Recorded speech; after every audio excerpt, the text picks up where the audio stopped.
Al-Fatihah, tapi ada recording kan. Nanti saya bagi dorang recording je lah ya Fariza ya. Okay, baik. A'udzubillahi minasyaitonirrajim. Bismillahirrahmanirrahim. Alhamdulillahirabbil alamin. Arrahmanirrahim. Maliki yaumiddin. Iyyaka na'budu wa iyyaka nasta'in. Ihdinas siratal mustaqim, siratal ladzina an'amta 'alaihim ghairil maghdubi 'alaihim waladdallin. Amin. Kita baca Asmaul Husna dulu ya sebagai zikir pagi ini. Fariza boleh? Walillahil asma'ul husna fad'uuhu biha.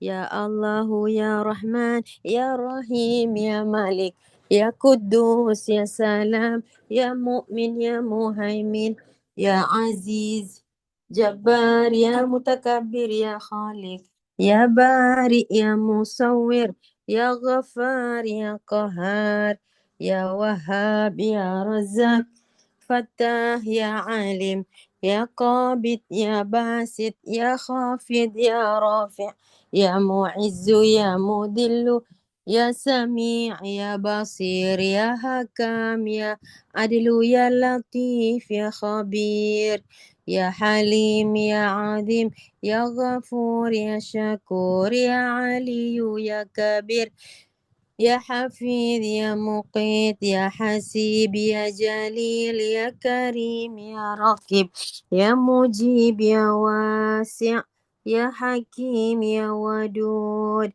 يا مجيد يا بعيد يا شهيد يا حق يا وكيل يا قوي يا متين يا ولي يا حميد يا محصي يا مبدئ يا معيد يا محيي يا مميت يا حي يا قيوم يا واجد يا ماجد يا واحد يا أحد يا صمد يا قدير يا مقتدر يا مقدم مؤخر يا أول يا أخير يا ظاهر يا باطن يا والي يا متعالي يا بر يا تواب يا منتقم عفو يا رؤوف يا مالك الملك يا ذا الجلال والإكرام يا مقسط يا جميع يا غني يا مغني يا مانع يا ضار يا نافع يا النور يا هادي يا بديع يا باقي يا وارث يا رشيد يا صبور لا إله إلا الله لا إله إلا الله الموجود في كل زمان لا إله إلا الله المعبود في كل مكان لا إله إلا الله المذكور في كل لسان لا إله إلا الله المعروف بالإحسان لا إله إلا الله كل يوم هو في شأن لا إله إلا الله أمان الأمان من زوال الإيمان ومن فتنة الشيطان يا قديم الإحسان كم لك علينا من إحسان إحسانك القديم يا حنان يا منان يا رحيم يا رحمن يا غفور يا غفار اغفر لنا وارحمنا وأنت خير الراحمين وصلى الله على سيدنا محمد وعلى آله وصحبه وسلم والحمد لله رب العالمين.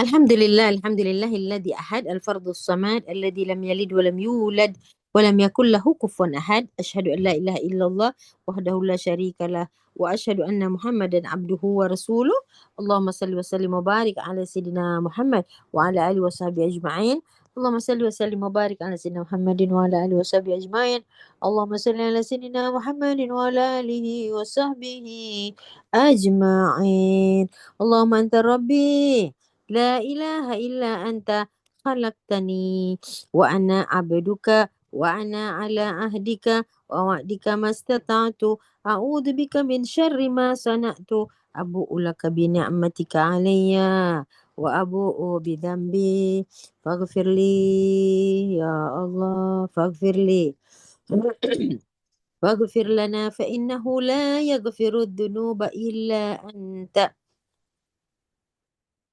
سبحانك لا علم لنا إلا ما علمتنا إنك أنت العليم الحكيم رب اشرح لي صدري ويسر لي أمري واحلل عقدة من لساني يفقه قولي اللهم انفعنا بما علمتنا وعلمنا ما ينفعنا وزدنا علما وارزقنا فهما Taqabbalallah minna wa minkum taqabbal ya karim. Alhamdulillah dengan izin Allah Subhanahu wa taala kita bertemu lagi hari ini. Saya ingin membaca salah satu doa untuk penyambutan jiwa dan raga kita terhadap Ramadan. Yani Allahumma sallimna li Ramadan wa sallim Ramadan lana wa tasallamhu minna mutaqabbala. Tak lama lagi insya-Allah kita akan menyambut bulan Ramadan. Kita didatangi oleh tetamu yang agung itu, yakni 1 bulan penuh dengan barakah, maghfirah, segala kebaikan disisipkan di bulan itu, segala pengampunan ditawarkan di bulan tersebut. Semoga kita tidak terlepas daripada peluang-peluang yang Allah titipkan pada bulan tersebut. Kita minta ya Allah panjangkan umur kami bertemu dengannya. Sehat walafiatkanlah jiwa dan raga kami, ya, spiritual kami begitu sangat merindukan ampunanmu dan engkau sempatkanlah kami berjumpa dengan bulan tersebut. Tidak lain dan tidak bukan untuk mencuci segala kekotoran-kekotoran yang kami lakukan. Sama ada itu sengaja atau tidak, sama itu besar atau kecil, sama itu nampak atau tidak nampak. Innallaha alimun bidzati sudur, karena engkau sajalah yang mengetahui apa yang tersimpan dalam hati kami. Ya Allah, semoga engkau meridai kami. Nas'aluka ridhaka wal jannah wa na'udzubika min sakhatika wan nar. Aduh, baru start nak batuk Ustazah. Gatal tekak. Alhamdulillah ala kulli hal. Okey, baik, alhamdulillah. Ibu-ibu, kita akan sambung pengajian kita tentang orang munafik. Yakni orang munafik adalah orang yang apa, Fadilah? Fariza? Mengejek orang mukmin sudah, menolong orang kafir ya? Okey, silakan buka buku masing-masing. Ustazah dah baca dah ringkasannya yang diberikan. Yakni kita berbicara tentang apa itu namanya? Surah, nama-nama surah At-Taubah ya. Kemudian Ustazah dah berikan sedikit tentang apa namanya? Nama-nama surah At-Taubah. Hari ini kita nak bincang tentang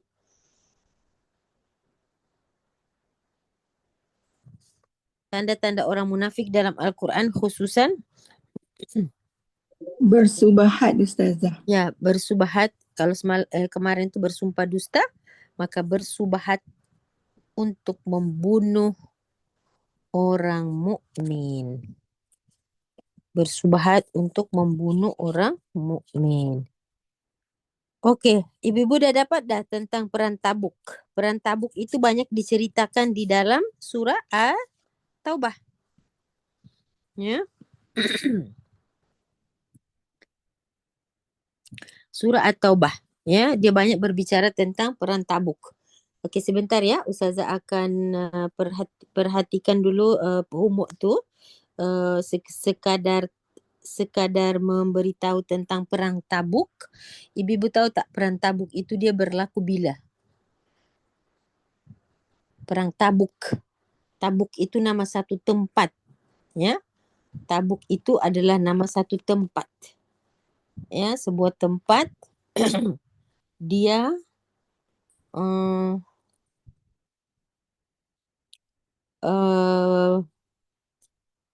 Badar pun satu tempat juga, Uhud pun satu tempat juga. So nama-nama perang itu dikaitkan dengan sempena nama tempat.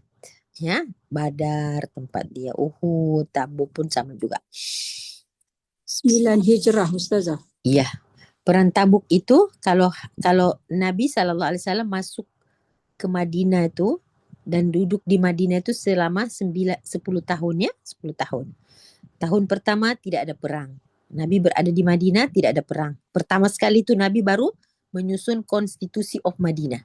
Bila masuk ke Madinah, Nabi sibuk sallallahu alaihi wasallam mempersiapkan pasar, kebutuhan hidup rakyat, mempersaudarakan antara orang Ansar, citizen of Madinah dengan para pendatang, ya, muhajirin, ya, Nabi mempersatukan mereka, mempersaudarakan, mengurus tentang kehidupannya masyarakat yang baru nak lahir. Ya, kemudian Nabi sudah ada backup daripada orang-orang Aus dan Khazraj yang sudah masuk Islam. Tahun pertama membuat Sahifatul Madinah atau Piagam Madinah. Tahun kedua Badar. Ya Allah, ibu boleh bayangkan baru 1 tahun jadi presiden, kata kita lah ya. Baru 1 tahun jadi presiden lah atau Perdana Menteri, tahun kedua perang. Kira-kira kekuatannya macam mana tu? Ya pasti bukan kekuatan manusia lah. Itu yang Allah kirimkan tenteranya berupa malaikat. Nah, akhirnya perang yang paling besar itu perang Badar. Tapi orangnya cuma 300. Pesertanya cuma 300. Sebenarnya ada lebih dari 300, 700 lebih, ada yang sebut 1000, tapi semuanya tak berani. Semuanya pengecut dan semuanya undur diri, tinggallah berbaki 313. Ada sumber mengatakan 300-an lah, lebih kurang. Kan kuda 2 ekor saja. Di perang Badar itu ibu, kuda 2 ekor je. Orang kafir kudanya berapa? 100. Panglima pasukannya berapa? 1000. Okey, kita baca sendiri lagi nanti ibu, perang-perang dalam Islam. Jadi perang Badar tu perang terbesar. Tapi umat Islam tersedikit jumlahnya. Kemudian tahun ketiga Uhud. Tahun kedua Badar tu, disitulah turun Ramadan punya perintah puasa 30 hari tu. Wah. Jadi Ramadan itu berlaku di Badar. Di tahun Badar lah. Di tahun Badar. Sebelum peperangan. 2 Hijriah. Perintah berpuasa 30 hari itu berlaku pada tahun kedua. Di tahun Badar juga berlakunya. Ya. Okay, next. Tahun ketiga terjadi lagi perang Uhud. Sebagai balas dendam kepada kekalahan itu. Kemudian terjadi beberapa perang, Khandak lagi, kemudian Tabuk. Tabuk ini tahun ke-9. Rasulullah akan wafat tahun ke-10-11 Hijriah. Tahun ke-9 itu berlakulah perang Tabuk. Perang Tabuk ini berapa orang? 30.000 tentera Islam. Ya. Akan mengalahkan 100-an ribu tentera Rom. Dengan siapa mereka berperang? Orang Rom. Karena Rom akan menyerang Madinah. So Nabi mengarahkan ya, Empire Rom yang disebut dengan Bizantium, ya. Kemudian perang tu tak berlaku ibu-ibu. Perang tak berlaku. Walaupun dinamakan perang, tapi tidak berlaku sebab tentera Rom tak muncul. Ya, tapi itu disebutkan sebagai 1 tahun yang amat sukar karena lokasi pemerintahan itu, ya. Sekejap. Kamu tadi tutup airnya? Kenapa ditutup? Kan belum penuh. Kan udah muter. Ya Allah. Okey, udah deh. Angkat betul, letak balik air tu. Tak angkat yang sudah ada itu, dibuang sana, yang tidak airkan, taruh air balik. Jadi ibu, karena cuaca waktu itu sangat panas. Perjalanan pula sangat jauh, 700 km ibu. Bekalan kurang, segala-galanya dalam kekurangan. Disitulah Saidina Umar menyumbang 100.000 dinar, kemudian dikatakan pernah menyumbang ratusan ekor unta, ya. Dan pertempuran tidak berlaku karena apa? Orang Rom sangat takut dengan kekuatan tentera Islam, dan mereka juga tidak bersedia untuk menceburkan dirinya dalam cuaca yang panas, cuaca padang pasir, ya. Dan mereka melihat Islam sekarang telah melihat Islam adalah satu kekuatan baru. Dan pasukan Tabuk, mereka duduk tunggu bila nak perang ni, bila nak selesai perang, bila nak mula perang, ya, selama 20 hari. Di sinilah ibu-ibu terdapat unsur-unsur ujian keikhlasan. Ya, orang munafik di sini terbongkar segala rahasia mereka. Nah, nanti ibu boleh baca banyak-banyak sumber tentang kisah perang Tabuk, termasuk salah seorang tokoh, Ka'ab bin Malik. Ka'ab bin Malik adalah salah satu tokoh yang selalu dikaitkan dengan perang Tabuk. Siapa Ka'ab bin Malik ni, ibu? Ibu boleh search siapa beliau. Beliau adalah salah seorang daripada penyair, ya, penyair Nabi SAW daripada Bani Ansar, ya, kaum Ansar. Ya, dia tidak pernah ikut perang Badar, tapi dia adalah orang-orang yang di awal-awal mengikuti atau menyertai agreement Aqabah, ya, Aqabah 1, Aqabah 2 and pre-Aqabah. Orangnya jujur, berani, tapi ketika perang Tabuk beliau diuji. Ka'ab bin Malik, yang mana dia boleh pergi tapi dia tak pergi. Dia tak pergi. Dengan berbagai alasan. Adakah Nabi memaafkan Ka'ab bin Malik? Itu ibu boleh search.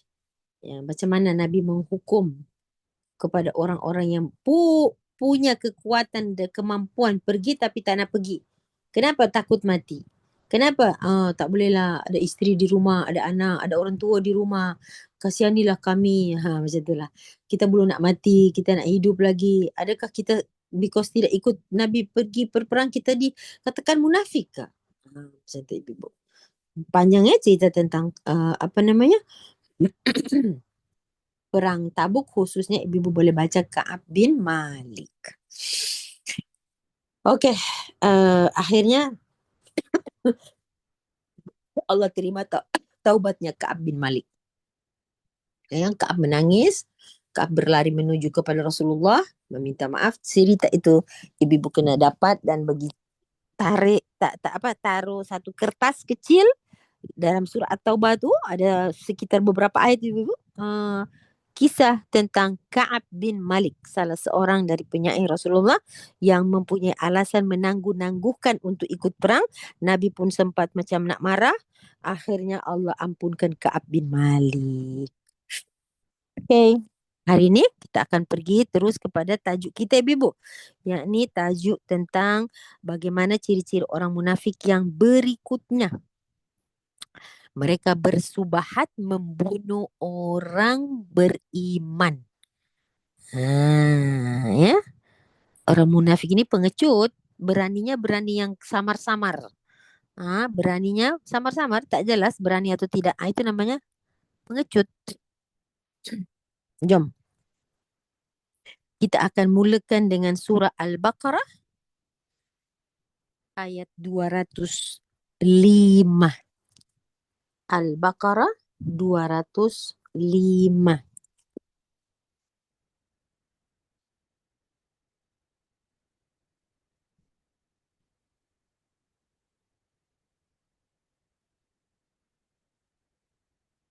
Ikam dari belakang, pura-pura kerjasama, tapi mereka ingin menghancurkan. Ya, pura-pura kan ibu-ibu. Pura-pura itu macam-macam dia punya strategi, dia punya taktik. Okay. Kita lihat surah Al-Baqarah 205.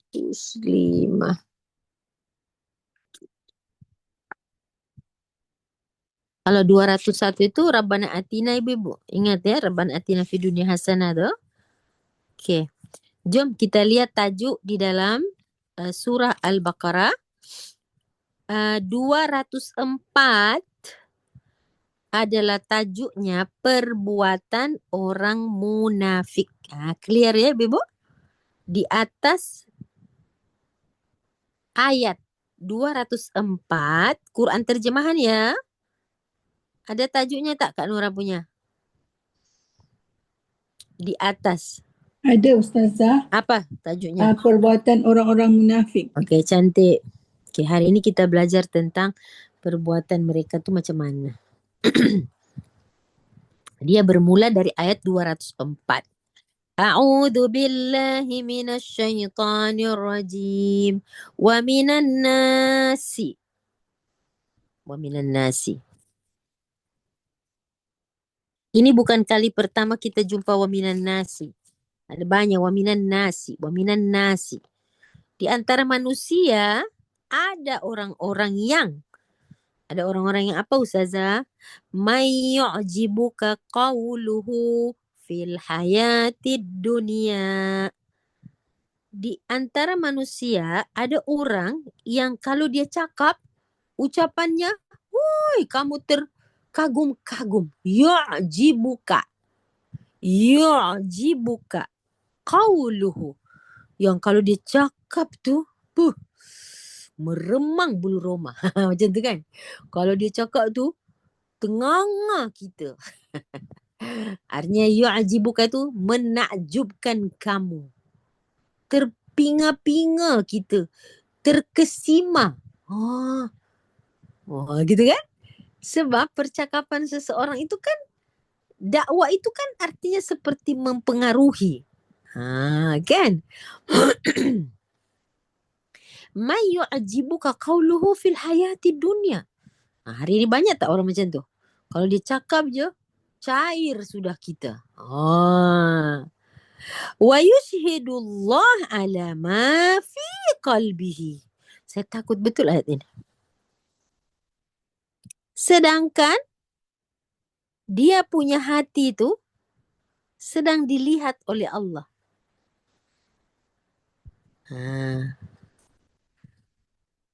Kita ni cakap, bukan kita punya suara je Allah dengar, orang dengar. Saya cakap dengan Kak Nora, apa khabar Kak Nora? Ya Allah, rindunya. Boleh kan cakap macam tu? Sebenarnya hati tak ada rindu pun. Nah, ayat ni sedang memfokuskan tentang, jangan too much lah. Yushhidullah ala ma fi qalbika. Tuhan tengoklah, you punya hati cakap apa, you punya mulut cakap apa. Siapa yang perasan ayat ni? Kita tak perasan ayat ni. Padahal inilah ayat yang selalu kita ulang-ulang. Alah, mulutnya cakap manis, hatinya busuk gitu. Betul lah ni ayat ni lah ni. Ucapannya menarik hati. Hatinya penuh dengan kebohongan. Wa huwa aladdul khisam. Padahal dia adalah penantang yang paling keras sekali. Ada orang-orang datang kepada Rasulullah SAW mengatakan ini dan itu, kami bersaksi. Allah kata, yushhidullah ala ma fi qalbik. Allah tahu loh apa yang ada dalam hati kamu. Tajuk tentang ciri orang munafik ini, ibu-ibu, bermula sekali pada mana? Kita orang berangkat dari ayat mana ni? Ingat lagi tak? Al-Hujurat. Iman tak masuk dalam hati, jangan mengada-ngada. Iman Islam je, cakap aslamna. Karena Allah melihat hatimu. Hatimu belum Islam lagi. Baru lisanmu. Bila orang telah berkata Islam, hatinya mesti surrender. Surrender tu belum nampak pun.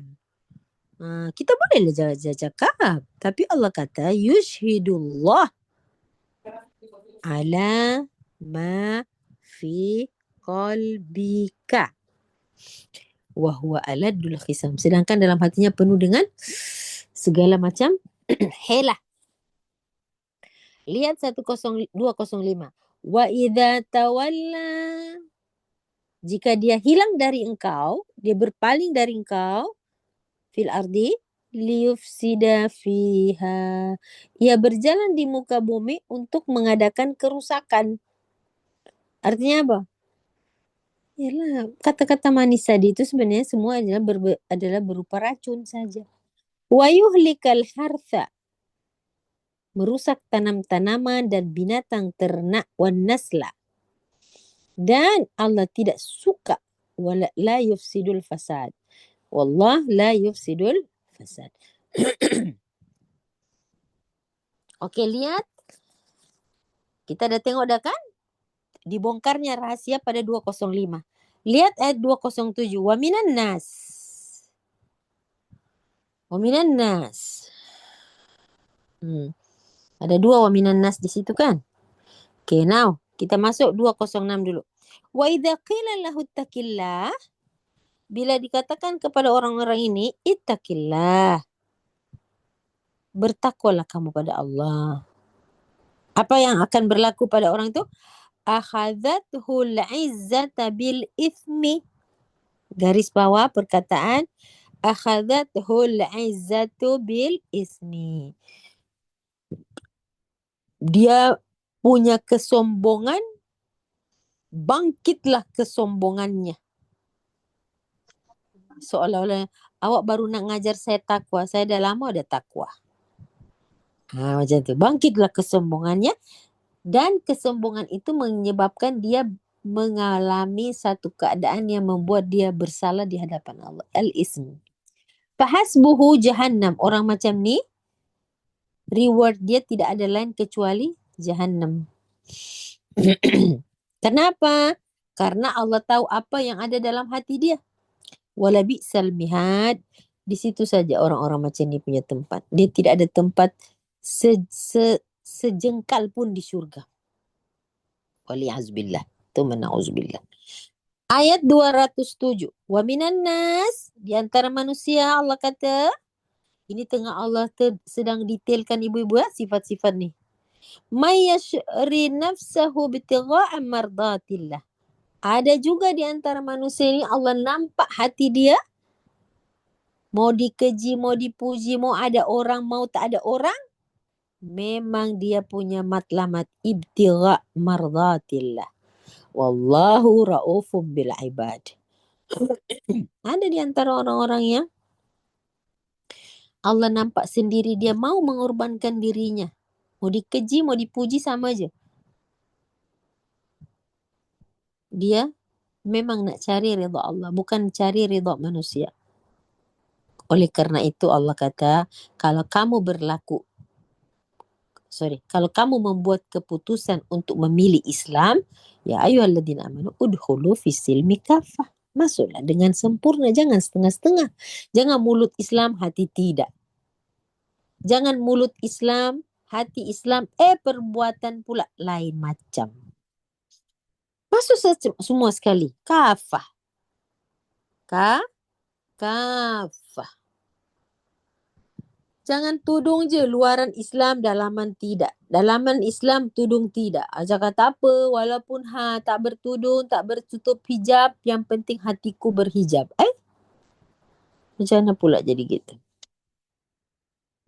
Okay, Ibu.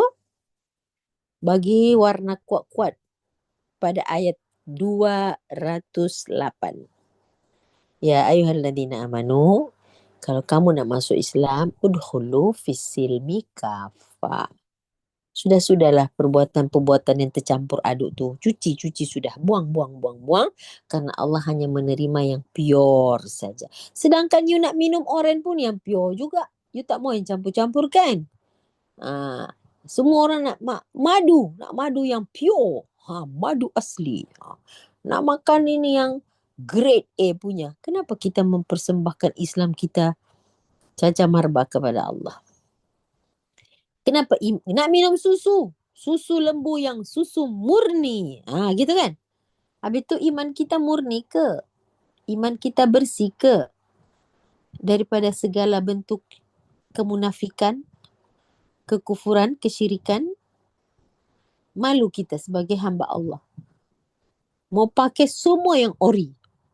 Yang ori ke tak ori? Ini recon. Tak apalah, tak nak. Semua kita mau yang ori, yang pure, yang grade A. Nak makan telur kampung. Telur kampung grade apa ni? Yelah, I tahu kalau dia punya warna oren tu kurang, tu bukan grade A. Malunya. I sanggup beli yang penting pure.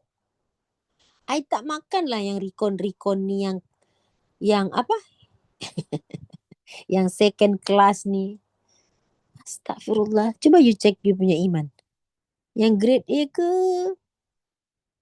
Yang grade apa tu? Low class punya.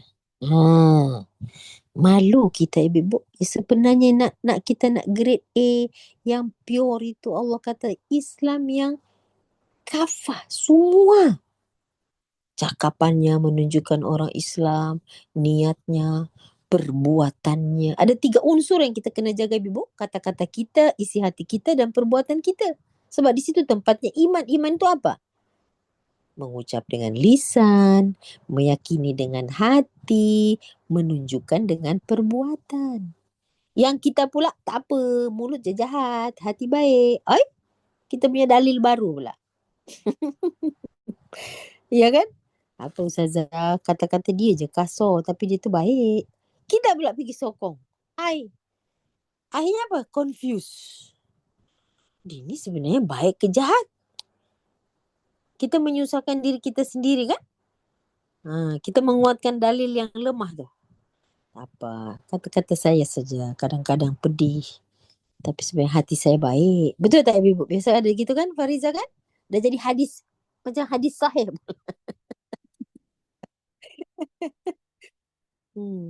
Saya ni mulut je kasar tau. Hati saya baik. Datanglah orang-orang bijak berkata, kalau isi teko itu teh, takkan itu tuang jadi kopi pun. Kalau isi teko itu air, arak, takkan itu tuang jadi air kosong pula. Dibantah pula dalil tu. Kalau isi tekonya sirap, ya keluar sirap lah. Betul tak Fariza? Kalau isi tekonya teh tarik, takkan yang keluar Nescafe. Kalau ada jumpa orang macam tu, cakap je macam tu. Dia punya dalilnya tu je. Tak payah cari Al-Quran lah. Tapi buang masa cari hadis Nabi, buang masa cari hadis dari ayat Al-Quran. Ya. Dan tu kita dah hafal dah tu. Kita semua dah hafal dah benda tu. Lebih hafal daripada ayat-ayat Al-Quran. Ya ibu-ibu. Iyalah, ada orang cakap walaupun tak pakai tudung tapi hati saya bersih. Macam mana pula you memastikan your heart? Macam mana? Ibu-ibu, saya paling tak suka betul jika hati saya je bersih. Yang menilai hati kita bukan kita tahu. Allah yang menilai hati kita. Macam mana hati tu you akan... Macam mana kita bukan hakim tapi kita boleh menilai apa keputusan hakim nanti. Apa cerita ni? Jadi hati saya bersih. Kita akan berkata kita bersih. Sedangkan itu bukan pekerjaan kita. Kan ibarat kita bukan tailor. Kita bukan designer. Tapi kita berkata baju tu saya buat. Baju tu saya tahu. Mana boleh macam tu memandai-mandai. Hati ni bukan objek penilaian manusia. Minta maaf banyak-banyak. Macam mana lah you nak menilai hatimu sedangkan wajahmu you tak pernah tengok? Boleh tak you kata you cantik sedangkan wajahmu kau tak pernah tengok? Yang mengatakan you cantik siapa? Orang yang tengok you lah. Macam mana you kata you tak cantik atau you kata you cantik sedangkan matamu tak pernah melihat wajahmu? Jadi saya kurang setujulah jika hati saya baik, mulut saja saya tak baik. Banyak dalil bisa menolak hujah itu. Macam tadilah orang-orang bijak berkata kalau isi teko itu air lemon, takkan bila you tuang ke gelas jadi air barley. Gitu je cerita dia. Jadi Allah kata ada, kalau nak masuk Islam tu cobalah masuk Islam betul-betul. Ada lagi yang lagi radikal. Tak apa. Walaupun saya tak pakai tudung tapi hati saya bersih. Ketika you tak pakai tudung tu, you sedang menolak syariat Tuhan. Hati yang bersih tidak menolak syariat Tuhan. Walaupun saya tak solat, hati saya bersih. Once you tidak solat, itulah menampakkan you adalah hati yang kotor. Karena orang yang hati bersih, Sami'na wa ata'na. Gitu dalilnya, nak tolak tu. Harziyah. Harziyah. Beritahu. Once you sudah menentang perintah Tuhan, itulah ketidakbersihan hatimu. Jadi kalau you kata you punya hati bersih, dzalika qauluhum bi afwahihim. Itu hanya kata-katamu saja di mulut. Sebenarnya perkataanmu di mulut tak sama dengan perbuatanmu di luar dan isi hatimu di dalam. Dzalika qauluhum bi afwahihim. Sama dengan orang-orang berkata, Uzair anak Tuhan, Isa anak Tuhan. Itu kata-kata di mulut dorang. Sebenarnya hati dorang tak yakin. Masa manusia tidur dikatakan Tuhan? Atau masa Tuhan tidur? Masakan bisa Tuhan tidur? Masakan bisa Tuhan diberanakkan oleh makhluk? Itu sebenarnya adalah kata-kata yang mengandung segala-gala kelemahan. Akal mereka sedang menentang mereka. Hati mereka sedang berduka cita atas keputusan yang mereka keluarkan dari lisan-lisan yang begitu mudah mengeluarkan kata-kata.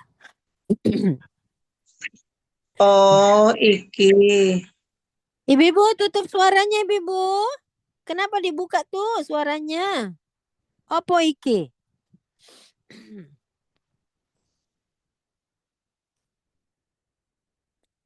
Oke. Jadi jika kita nak masuk Islam, udkhulu fi silmi kafah. Masukkan.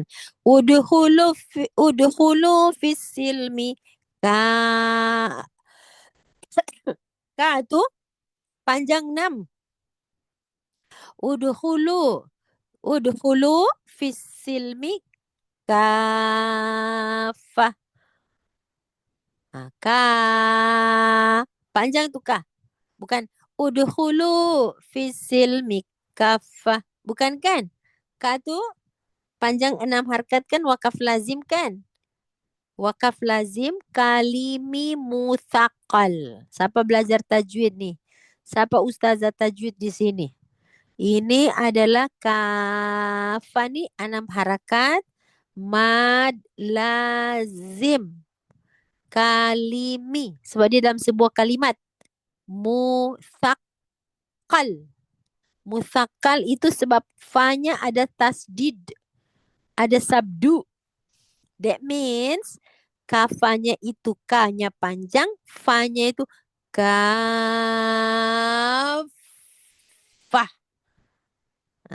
Ibu tahu tak rahasia ni? Ini bahasa Arab ni bahasa langit, bukan bahasanya manusia. Bahasa Arab ini bahasa langit. Allah memilih bahasa ini untuk memahamkan kepada kita keluasan bahasanya yang dia pakai, yang dia gunakan, ya, yang dulu ala hakikatil makna, yang menunjuk kepada hakikat makna sebenarnya. Seolah-olah Allah nak beritahu kepada kita, seolah-olah perkataan kafah itu, ibu-ibu, macam kita masih muda kan, kita punya solat belum ada solat sunat, kita punya ibadah belum terlalu khusyuk, kita masih ada banyak gangguan, masuk umur dewasa, tua, kafah. Jadi artinya ketakwaan itu meningkat sejalan dengan naiknya usia. Karena apa? Melepasnya kita daripada keinginan dunia sehingga kita telah berorientasi akhirat. Sehingga itu kecintaan, kegilaan pada dunia mulai mengurang, maka iman kita seolah-olah menebal ketika kita akan menjumpa dengan Allah. Itulah kesempurnaan, ya. Dan Allah tahu nak menuju kepada kesempurnaan itu step by step. Tidaklah lahir remaja-remaja terus main sunat, puasa sunat, solat tahajud. Semua kita tak begitu. Kita dari awal-awal laga, terus mulai kita hilangkan laga, terus kita mulai itu sudah prosedurnya sebagai seorang insan. Dan akhirnya sepanjang kita hidup itu kita berdampingan dengan istighfar, kita berdampingan dengan taubat. Kita tidak pernah melepaskan tali pertaubatan dengan Allah. Jadi kalau masuk Islam itu kafah, komplit, ya. Untuk baik Allah memberikan talian taubat untuk kita. Dan Allah nasihatkan wala tattabi'u khutuwati syaitan. Khutuwat, step-stepnya iblis, stepnya syaitan. Allah menjadikan khutuwat itu bentuk jamak. Sebab apa? Step-stepnya iblis itu sangat banyak. Khutuwat. Bukan satu saja. Ya. Step iblis itu berpuluh-puluh, bermacam ragam.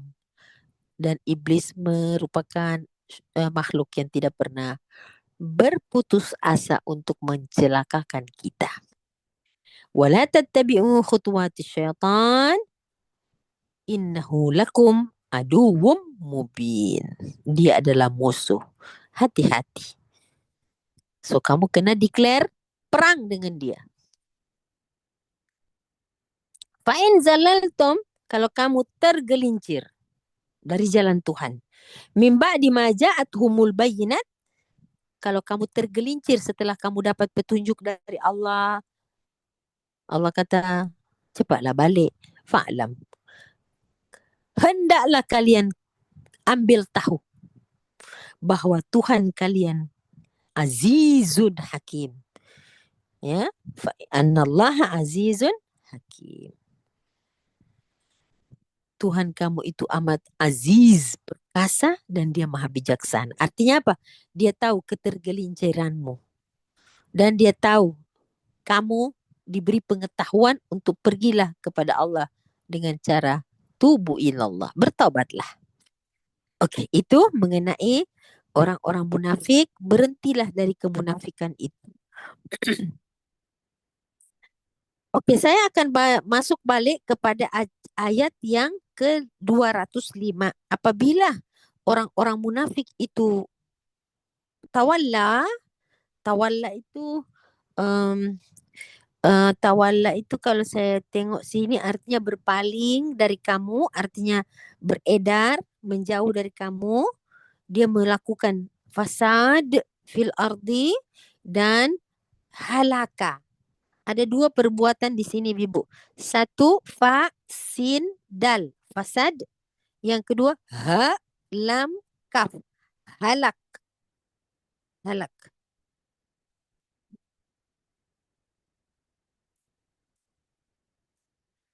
Oke. Apa yang sedang beritakan oleh ayat ini apa nih? Siapa yang dimaksudkan oleh ayat ini ya? Oke. Tulis ya. Orang-orang munafik, ibu-ibu, sebagaimana Ustazah bagi tahu, mereka itu berpura-pura manis di hadapan Nabi. Tapi bila mereka di belakang Nabi, mereka akan membuat fasad. Mereka akan membuat perancangan untuk memfitnah, sabotaj, menipu. Ya. Mereka pandai bercakap senyum-senyum. Ya.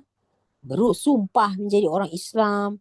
Tapi sebenarnya mereka sedang melakukan satu, kalau Indonesia bilang, penjajakan. Bukan penjajahan, penjejakan, jejak. Mereka ingin menjejaki.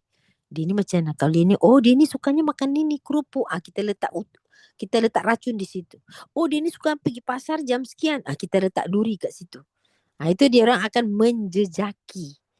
Kalau pukul 8 malam memang dia bersama Nabi tu.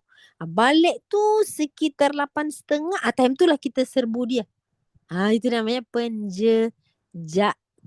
Dia menjejaki dulu. Dia mempelajari, dia study dulu.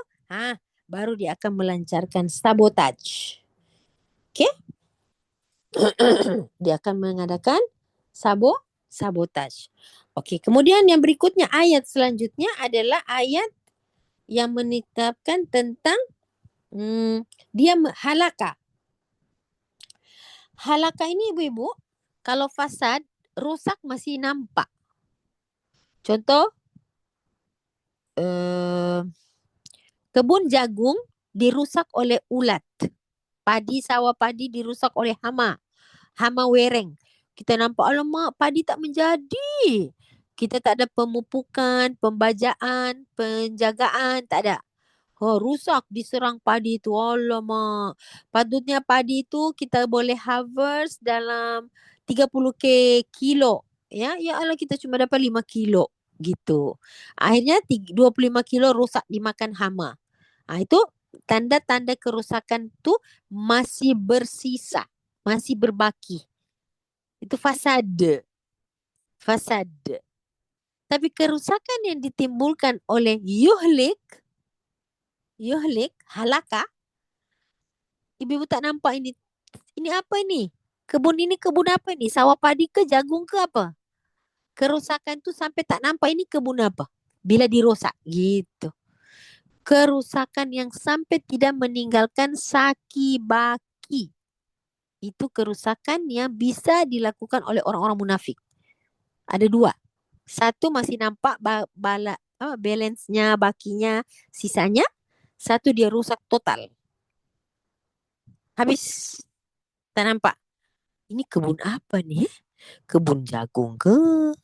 Kebun sawah padi ke? Kebun ubi kayu ke? Tak nampak. Habis dirosakkan. Itu kerusakan dari segi yuhlika. Yuhlika.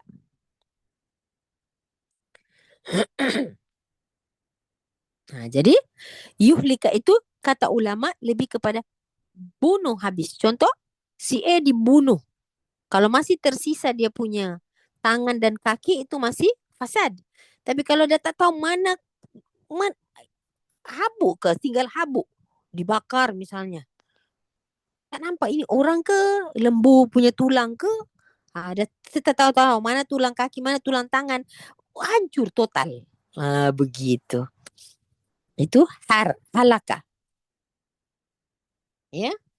Nah, ini adalah salah satu mereka punya trik untuk menghancurkan. Ya. Jadi kan kalau yang dimaksudkan di dalam ayat ini adalah wa yuhlikal hartha wan nasla, ada dua objek yang dirusakkan ibu-ibu. Pertama ialah al-harsa. Al-harf adalah ladang tanaman. An-nasl, nasal ibu-ibu, an-naslu atau an-nasla.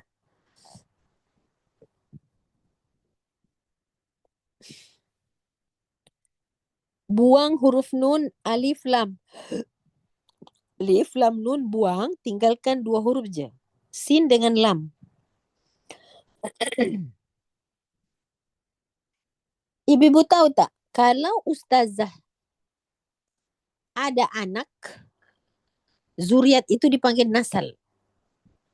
Kalau ustazah ada ayah, ibu, atu, great grandfather, itu namanya nasab. Jadi ibu ada apa? Kak Nora, bapaknya, atuknya, nenek-nenek ke atas tu semua ada banyak nasab. Ascendants dan descendants. Kalau ke atas namanya nasab. Nun, sin, ba. Kalau Kak Nora ada anak, lepas tu dia ada cucu, lepas tu dia ada cicit, itu namanya nasal. Cantik tak bahasa Arab? Cantik sekali. Cantik tak Fariza? Sebab itu saya bilang buang alif, buang lam, buang nun. Tinggalkan sin dengan lam. Habis tu Ustazah kalau tinggal sin dengan lam, saya nak baca apa? Silsilah. Bagaimana silsilah keturunanmu? Silsilah itu rantaian ke bawah. Kalau nasab itu ke atas. Hebat ya bahasa Arab ya. Rugi kan kalau kita tak belajar? Ada tak ayat begini di dalam Al-Quran Ustazah selain daripada surah Al-Baqarah? Ada. Surah As-Sajadah. Surah As-Sajadah itu saya tunjuk dulu. Saya teringat nih. Jadi saya tunjuklah ibu. Surah As-Sajadah ni. Surah ayat berapa ya? Surah 32 ya As-Sajadah. Ya surah 32. Sebentar je ibu ya. Okay, jom. Kita tengok sebentar je. Saya nak tunjuk perkataan nasl. Surah 32.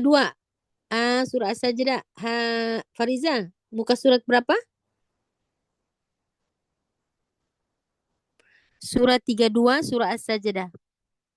415 Ustazah. Okey, 415. Cepat sikit ayat 7.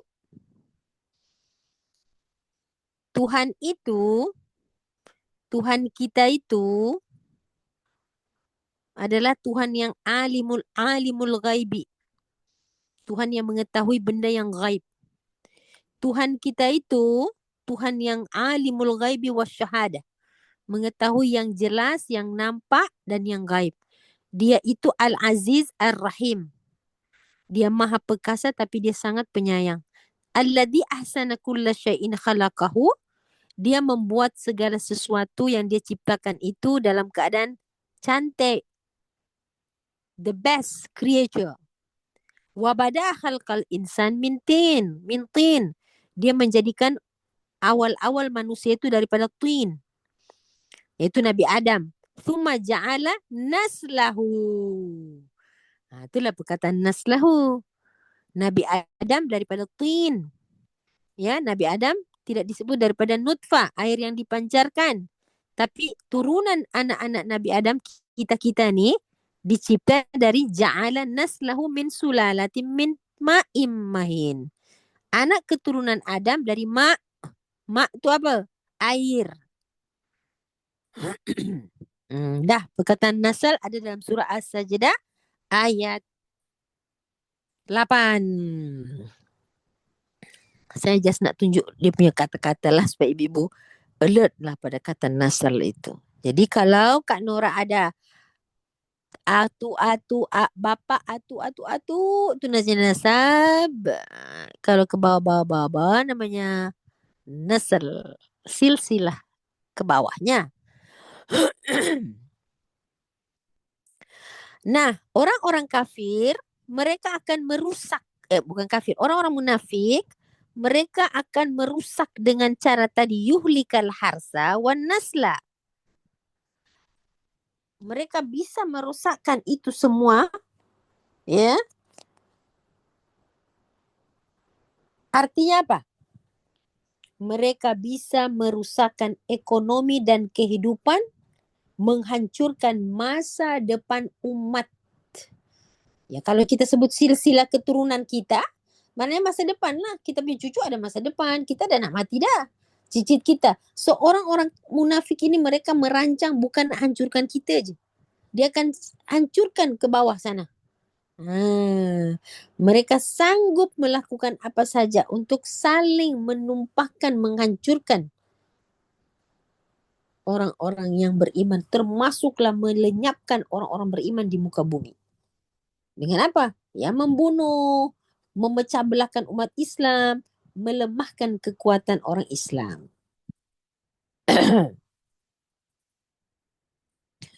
Okey, Ibu. Jadi Ustazah dah bagi tahu tadi dua perkataan yang sangat hebat di sini Allah gunakan, iaitu fasad dan halaka. Ya. Jadi Ibnu Katsir mengatakan bahawa yuhlikal harsa wan nasla adalah kerosakan paling puncak dalam syariah, iaitu pembunuhan jiwa. Ya, pembunuhan jiwa.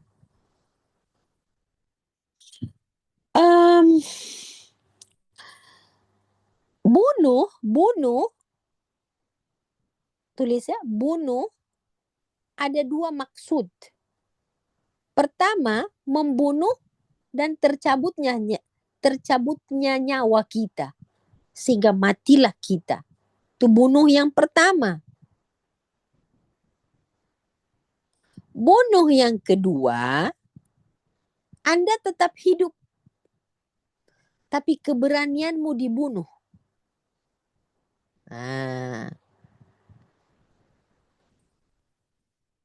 Kekuatanmu dilemahkan. Akal pikiranmu dimandulkan. Jadi kita macam tak ada apa. Jadi bunuh ada dua. Satu, bunuh, nyawa tercabut, mati. Khalas. Selesai. Bunuh yang kedua, nyawa tetap ada di badan, tapi karakternya sudah dibunuh, bakatnya dibunuh, keberaniannya dihancurkan, sehingga kita berada pada kekuasaan. Hari ini kita sekarang ada di sini. Jadi dunia hari ini, kalau kita lihat orang-orang Palestina, mereka hilang nyawa, itu mereka tak kisah. Hilang nyawa mereka, habis, mereka sudah pergi ke surga, selesai. Itu bunuh yang pertama, lebih aman, lebih selamat. Ya, karena bagi mereka dunia ini bukan warisan yang harus dipertahankan. Sebab mereka kekal dengan doa mereka, waj'al min warasati jannatin na'im. Kita tak nak mewarisi bumi ini, sebab bumi macam mana pun you akan tinggalkan. Jadikanlah kami pewaris kepada jannatun na'im. Kita nak jadi pewaris surga, bukan pewaris bumi. Ibu-ibu kalau mewarisi bumi ini 200 tahun pun ibu-ibu kita akan mati juga. So, orang-orang Palestina adalah orang-orang yang tidak mampu untuk dibunuh karakter mereka. Sebab itu mereka rela dibunuh secara pertama daripada dibunuh secara kedua. Ya, tetap mereka melawan dengan kelemahannya tuh. Sehingga itu dia katakan bangsa yang selalu dijajah itu, ya, di dunia semua sudah terkena jajahan orang-orang Yahudi, Zionis. Hanya bangsa yang tidak mampu dijajah itu orang Palestina. Ya, subhanallah. Jadi bunuh ada dua ya. Hari ini ramai di antara kita sudah kena bunuh. Keberanian kita, suara kita sudah tidak keluar. Ya, kita ada kemampuan untuk melakukan, tapi kita tidak ada kemauan. Kemauan kita untuk menolong dibunuh. Keberanian kita dilumpuhkan. Boleh jadi kita sama dengan mereka juga. Sebab itu sifat-sifat kemunafikan terjangkit.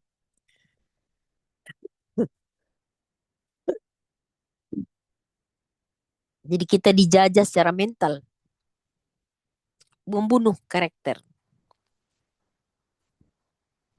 Itu lebih parah, ibu-ibu. Makanya para ulama, mereka mengatakan bahwa mereka merusakkan manusia itu bukan dengan satu cara, tapi dengan dua cara.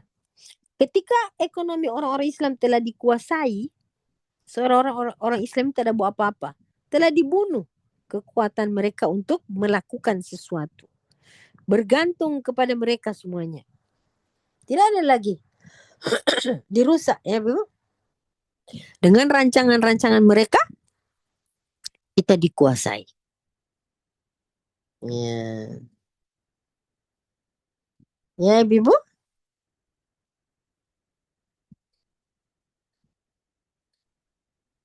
Ketika kita berjadi fitnah, ya, berjadi pecah belahkan, ya, habis. Itu salah satu bentuk halaka dan fasada. Dua cara mereka.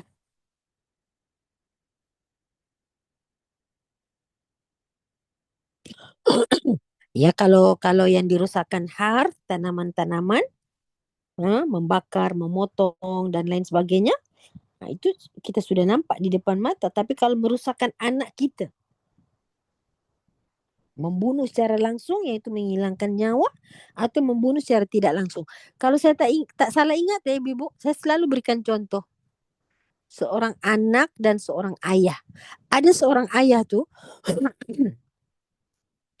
dia ditangkap dan akan dibunuh oleh sekelompok orang-orang yang jahat. Kamu harus mati. Sebelum mati kami ada kata para penjahat ini, sebelum engkau dibunuh wahai ayah, kami ada berbelas kasihan kepadamu. Kamu ada permintaan tak? Bolehlah kamu memajukan sebuah permintaan sebelum kami menembak kamu. Kemudian si ayah ini berkata, baiklah, saya ada satu permintaan. Saya ada seorang anak lelaki yang masih kecil. Saya minta kamu bunuh dia dulu. Lepas itu kamu bunuh saya. Jadi para penjahat ini kata, ya Allah, kami ingat kami jahat, rupanya kau lebih jahat. Kamu sanggup melihat anakmu dibunuh di depan mata? Ya, dia cakap. Saya lebih rela anak saya mati di depan mata saya dan saya tahu apa nasibnya selepas ini daripada saya mati dulu dan saya tidak tahu apa nasib anak saya nanti di tangan kamu. Sekarang saya nak kamu bunuh dia dulu. Karena itu permintaan yang kamu minta saya sebutkan, maka saya minta kamu bunuh anak saya depan mata, lepas itu kamu bunuh saya. Selamat. Dan mereka pun melakukan itu. Ibu-ibu tengok tu. Mana ibu-ibu nampak nampak jahat di sini? Ibu-ibu nampak si ayah tu jahat atau penjahat tu? Jadi saya rela melihat anak saya mati dibunuh di depan mata saya daripada engkau menjahanamkan anak saya selepas kematian saya. Dan mereka terpaksa membunuh anak dia dulu lah. Nah, ialah anak itu kalau dibunuh nafsan zakiyah, jiwanya masih suci. Ya kalau jiwa masih suci, anak itu memang belum lagi ada catatan amalan. Pasti dia ahli surga. Kalau dia sudah dewasa dan kamu jahanamkan akidahnya, lepas itu dia mati. Itu lagi merisaukan saya. Jadi sekarang bunuh dia di depan saya. Kemudian kamu bunuh dan ambil nyawa saya. Saya rela. Oh, dahsyat ya ibu. Uh, Dahsyat tak Fariza? Ya, sebab dia tak nak anak dia dibunuh nanti dengan cara mereka. Bunuh dengan cara yang saya minta. Macam itu, Masyita,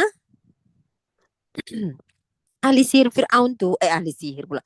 Ahli sikat rambut anak Fir'aun tu, Masyita, dan juga salah seorang ibu dengan anak-anaknya di kisah Ashabul Ukhdud. Ya. Maisarah ya, bukan Masyita. Masyita Fir'aun ya, Maisarah yang di Ashabul Ukhdud tu ya. Yang dibuang dekat minyak yang panas tu. Ibu, kita dalam kebenaran. Ayo. Akhirnya ibunya menjadi kuat. Subhanallah. Karena mereka tidak mau mereka dirusakkan akidahnya selepas ibu bapaknya tiada. Jadi itu namanya membunuh tidak secara langsung dengan menggunakan segala apa yang dimilikinya berupa kerusakan. Nah hari ini kita banyak dah kena bunuh ibu-ibu. So, kita seperti mayat-mayat yang hidup. Kepedulian kepada iman, kepedulian kepada insan, dah tak ada lagi dah. Kita akhirnya jadi apa? Orang-orang yang tertipu. Yang terombang-ambing dengan dunia.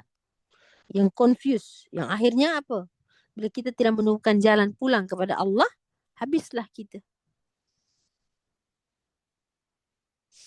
Jadi kita kena tahu, ya.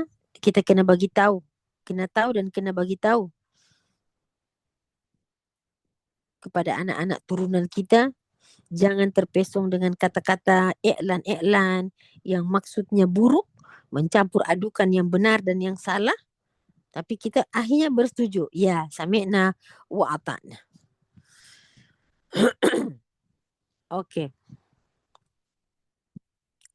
Saya ingin ibu-ibu menulis dalam catatannya surah Al-Anbiya ayat 18, surah Al-Isra 81, surah At-Taubah sekali lagi 47 dan 48.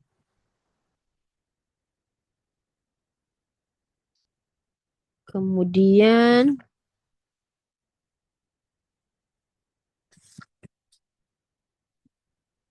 hmm, kemudian ayat sekejapnya.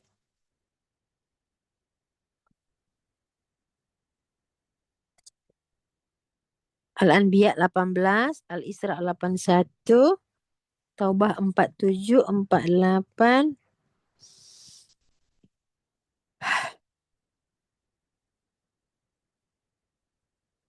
Muhammad, surah Muhammad 25, 26. 25, 26.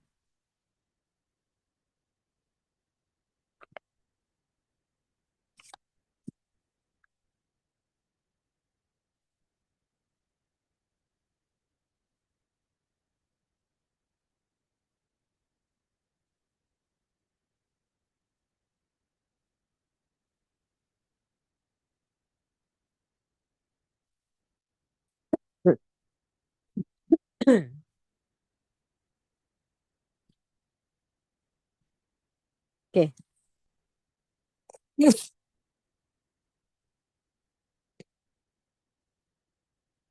Itu dulu. Jom kita lihat surah Al-Anbiya ayat 18. Surah Al-Anbiya muka surah berapa Fariza? Surah 21.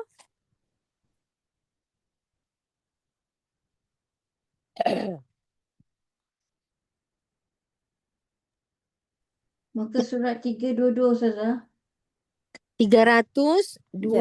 Sekejap. Ayat 18, muka surat 323. 323. Kalau saya lihat tajuknya bermula daripada ayat 1.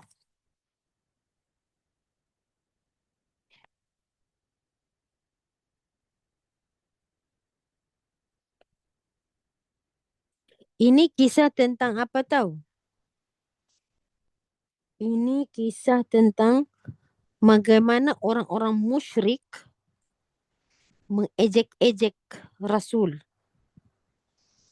Mengejek Rasul, mengejek wahyu dan menolak wahyu.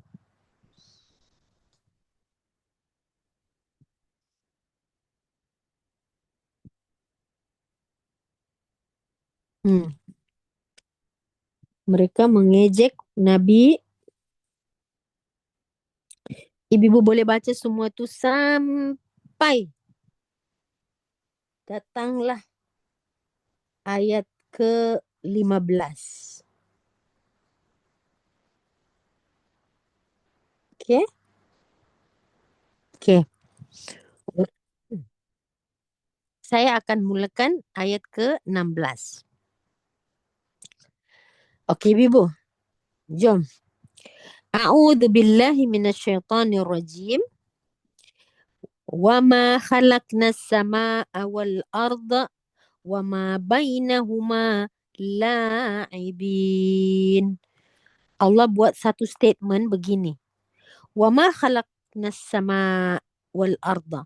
Wahai manusia, kami ini tidak menciptakan langit dan bumi dan apa yang ada di antara keduanya la'ibin, main-main. So kamu jangan main-main. Kalau kami menciptakannya bukan untuk main-main, kamu jangan main-main. Karena kamu adalah benda yang dicipta. Jangan main-main. Jangan mempermainkan Allah.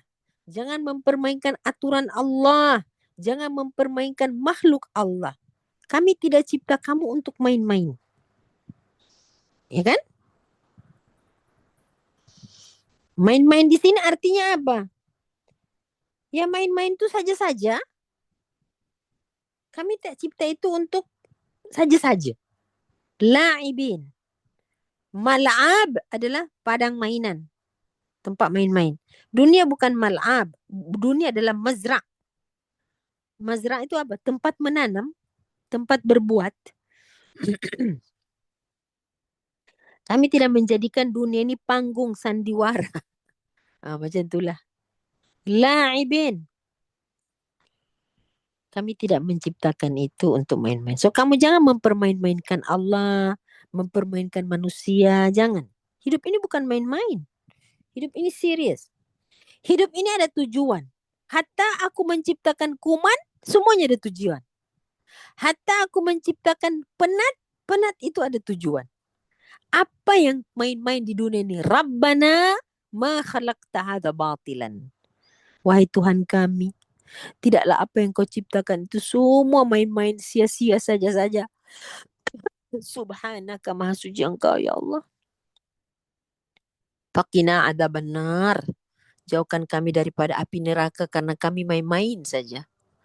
Kami gurau-gurau senda saja. Kami anggap okeylah, tak apalah, nantilah. Minta maaf ya Allah. Jadi ayat begini ada 2 kalau tak salah, 3 kali Allah ulang ayat ni dalam surah Ad-Dukhan. Jadi Allah kata kami tak main-main. Lau aradna kalau kami kehendaki an nattakhidha lahwan atau lahwa, kalau kami hendak buat satu permainan,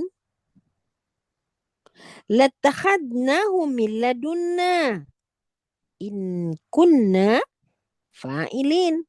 Tentulah kami buat dari sisi kami. Kami boleh buat tu. Jika kami hendaki berbuat begitu, kami melakukannya.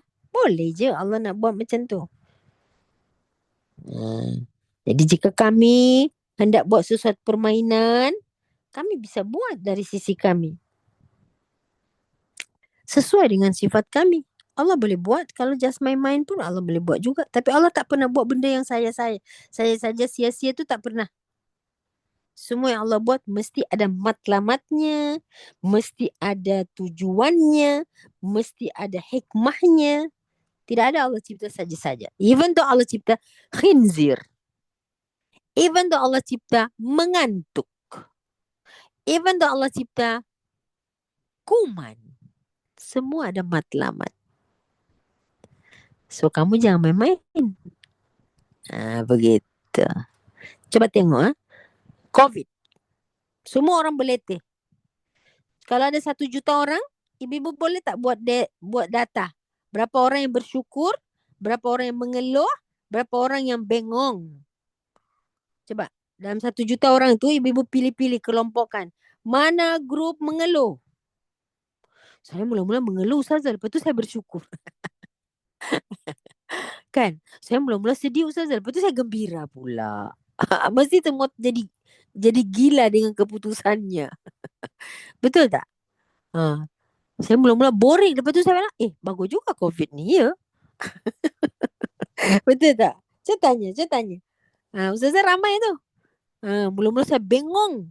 Macam mana sudah perniagaan saya? Macam mana sudah? Anak-anak saya tak pergi sekolah. Macam mana sudah? Keluarga saya banyak yang meninggal. Semua orang bengong, ibu-ibu. Bengong Fariza. Bingung ke bengong? Bengong tu abangnya bingung. Kalau bingung sekejap je. Ya Allah. Tengok Coba ambil 1 juta orang. Atau tak payahlah 1 juta banyak sangat. 100 orang. Bagi satu kertas. Termasuk orang-orang yang bersyukur ke mengeluh ke terhadap COVID tu. Coba lepas tu statistiknya berjaya dikumpulkan bagaimana? Ibu bacalah nanti. Mula-mula apa dia pendapat. Lepas tu macam mana? Tengok. Saya sendiri ketika COVID saya kata habislah kelas-kelas. Tak ada kan? Habislah bengong dekat rumah. Lepas tu timbullah Zoom. Wah, hidup balik kita di alam maya. Hidup balik. Sekolah di dalam Zoom. Seronok lah. Tak payah jam, tak payah hantar anak sekolah. Yang cakap, pening lah budak-budak main handphone. Makcik-makcik kata, aduh tak pandai nak buka Zoom tu Ustazah. Tak ada lah aplikasi Zoom. Macam mana nak buat? Tiba-tiba entah macam manalah dan hu-nya datang. Buka semua kelas dekat Zoom. Tengok hari ni. Dekat bilik pun kita dapat ilmu. Kita ingat kita punya kelas dah tak ada lagi. Orang Brunei pun boleh masuk. Orang Australia pun. Tak apa Ustazah online ya? Okay. Boleh. Ya dapat ilmu. Tak Ustazah tak boleh datang. Ada kelas. Okay. Kita dengan recording. Jadi once Zoom datang. Tak ada reason you tak boleh belajar. Fariza kenapa tak datang? Jam Ustazah tayar rosak, pancet kena. Zoom ni tak ada reason. Saja-saja nak buat reason. Tak apalah ada recording. Tak dengar recording? Alasan tu dibuat-buat. Jadi makin Allah buat satu masalah, makin banyak solution. So you have no reason to reject. You have no chance to make a reason. Tengok tak? Coba tengok. Bukan COVID itu main-main. Even though orang cakap, alah Ustazah COVID tu conspiration. Tak apalah. Allah letak hikmah dekat dalam conspiration tu. You nak buat apa pun di muka bumi ini, Allah kata, you main-main dengan conspiration. Kita tak cipta dunia ini laibin. You nak buat apa pun, semua ada maksud, semua ada tujuan, semua ada matlamat. Semua ada hikmah. Kita tak boleh lari. Tak boleh lari, Bibu. Klik ayat ni sebagai satu prinsip dalam kehidupan kita. Kawin bukan main-main, beranak bukan main-main, belajar bukan main-main, masak bukan saja-saja. Lau aranna, kalau kami nak, an nattakhidha lahwan, latakhadnahu min ladunna. Kalau kami nak, kami boleh buat main-main. Bukan kami tak boleh buat. In kunna fa'ilin. Masuk ayat 18. Bal nakdhifu bil haqqi alal batil. Sebenarnya Allah kata, kami melontarkan yang benar kepada yang batil. Tengok ayat ni, Bibu. Nakdhifu bil haqqi alal batil. Kami nak melontarkan benda yang benar kepada yang batil. Lalu al-batil tadi fayad mauhu. So yang batil itu dihancurkan oleh yang hak. Kami nak lemparkan yang batil itu dengan yang hak. Saya ulang kami melemparkan al-haq alal batil. Kami nak hancurkan yang batil tu. Okeylah, kalau contohlah itu COVID itu conspiration lah. Katakan kita setujulah conspiration. Okey. Kami nak melemparkan yang benar kepada yang batil. Conspiration something yang batil. Tapi dakwah sesuatu yang hak. Akhirnya apa? Dakwah makin meluas. Dakwah makin meluas. Masya Allah, lagi seronok. Because ibu kalau tak ada COVID, ada tak Zoom? Fariza? Tak ada. Tak ada Zoom. Ada tak Google Meeting? Tak ada. Zoom ni popular ketika COVID. Jadi COVID itu mempopularkan Zoom, Google Meeting lah, segala macam lah. Online lah. Tengok tu. Ambil ayat ni. Nakdhifu bil haq alal batil fayad ma'ghuhu. Batil itu lenyap. Jadi itulah Ustaz kata, you have no reason. You have no reason to be a good people. A good Muslim. But you berdiam diri dalam kamar tu. Dapat ilmu apa? Tak pergi masjid. You ada chance. Di mana saja you berada. Saya sakit Ustazah tak apa. Saya dengar online je. Saya di hospital Ustazah. Tapi saya dengar online tu. Masya Allah. Di mana aja hidayah mengejarmu. Di mana aja hidayah Allah memberikan. Diberikan oleh Allah peluang mendengar. You ada telinga. You tak hadir tak apa. Berikan telingamu. Wakafkan telingamu. Bukan wakafkan Quran. Wakafkan telingamu untuk Quran. Faidah huwa zahiq. Maka seketika itu semua yang batil-batil lenyap. No, you have no reason to be a good Muslim. To be a good student. Perkenalan di mana-mana. Ustazah, saya tak pernah jumpa Ustazah. Sekarang baru saya jumpa. Selama ni jumpa di mana? Di Zoom. Oh, iya kah? Masya Allah. Guru tak jumpa murid, tapi suara guru sampai di rumah murid. Murid tak jumpa guru, tapi pada waktu momen tertentu dia datang nak jumpa guru dia. Saya tak ingat, ibu-ibu, saya nak jumpa semua murid-murid Zoom saya. Tak, mungkin ibu-ibu tak boleh datang, tapi pada satu tempat, satu guru ada di situ, dia datang. Saya nak jumpa Ustazah itulah.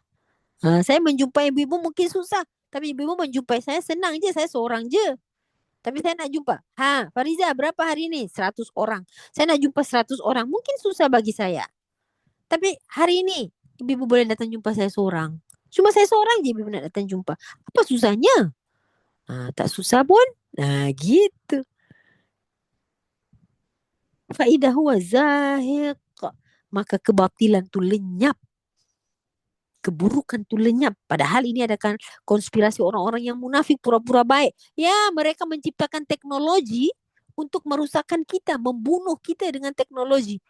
Tapi dengan teknologi ini Allah musnahkan kebatilan. Yalah, tak boleh tak pakai handphone pun. Kena pakai juga. Terlupa handphone. Pergi pasar terlupa handphone. Alamak, patah balik. Terlupa handphone pergi masjid. Alamak, patah balik. Kenapa you kena bagi handphone di masjid? Yelah saya nak QR.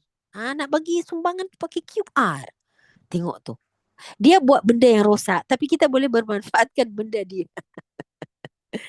Walakumul wailu mimma tasifun. Dan kecelakaanlah bagi orang-orang yang merosakkan itu disebabkan kamu mensifati Allah dengan sifat yang tidak layak baginya. Artinya engkau nak membodoh-bodohkan Tuhan. Engkau ingat Tuhan macam kamu juga. Ya? Boleh dibodoh-bodohi, boleh ditipu-tipui, boleh dikelabui. Yalah, kamu ingat ajaran Tuhan ini main-main. Kamu nak main-main dengan Tuhan. Mari sini. Allah letakkan semua cantik. Ya kan? Berapa banyak orang yang berjaya menghafal Quran melalui aplikasi-aplikasi hafazan Quran. Dia nak ulang sendiri, mulut dia penat. Ustaz suruh baca 60. Penat. Suruhlah handphone ini ulang, saya dengar. Itu bijak namanya. Nak pergi masjid, kaki sakit. Lutut sakit, tak boleh duduk lama-lama.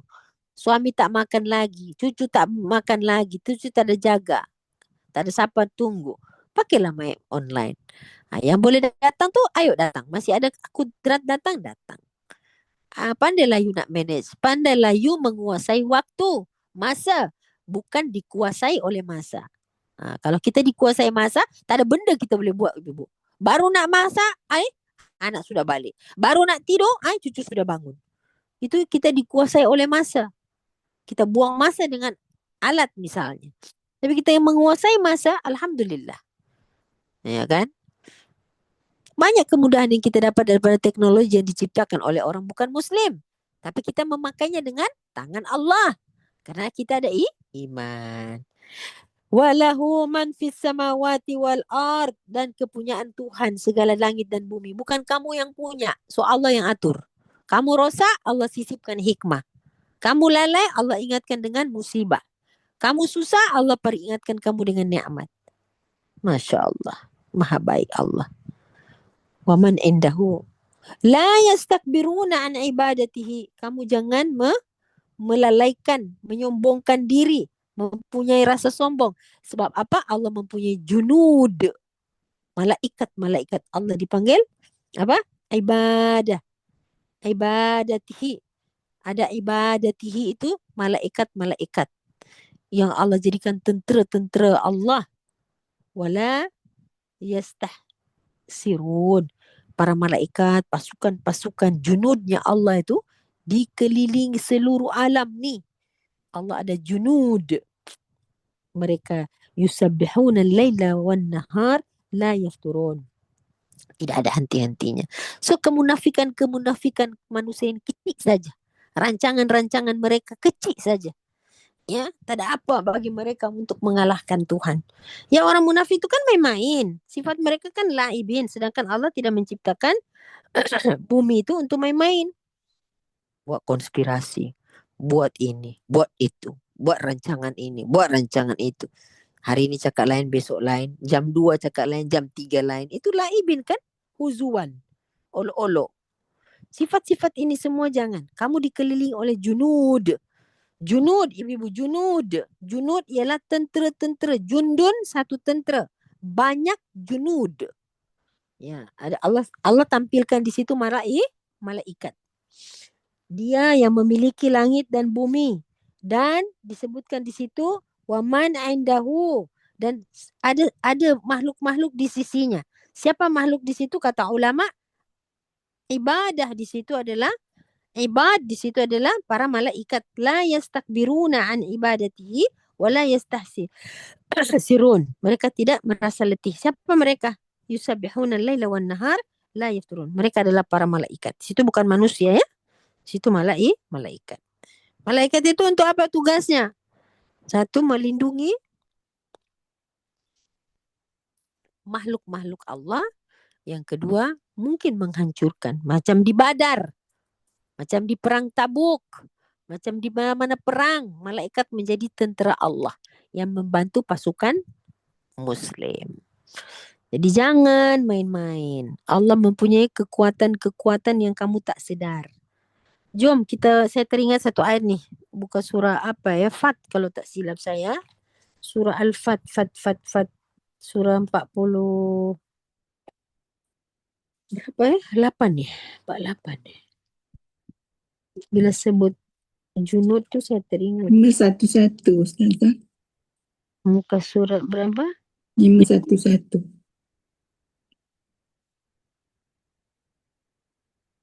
Junud ni. Junud ni. Apa? Betul. Ayat 7. Betul ayat 7. Saya ingat tadi ayat 8. Ayat 7 Ibu, cepat kan orang baca dengan arti dia.